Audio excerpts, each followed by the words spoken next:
এই হচ্ছে আমাদের ঘরের মাস্টার শেফ। সে খুব মজার, মজার রান্না করতে জানে।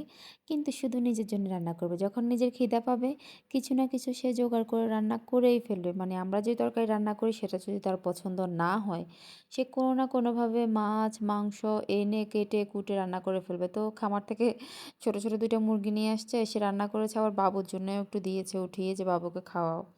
আর আমি কি করব? আমি হচ্ছে সে যে রান্না করার সময় গরুর ঘর বানায় আসে কিচেনটাকে, ওইটাকে ঠিক করি। ওটাকে মুছতে, মুছতে আমার রুহ শেষ হয়ে যায়, বের হয়ে যায়। হ্যাঁ? এত নোংরা করে আসে। রান্না করতে জানলে কি হইছে? কক্ষনো ক্লিন করে না। আর আমি এই তো রাত্রে একটু টুকটাক কাজ করে রাখছিলাম। কারণ সকালবেলা উঠতে আমার ঘুম থেকে লেট হয়ে যায়। কারণ বাবু রাত্রে অনেক জ্বালায়।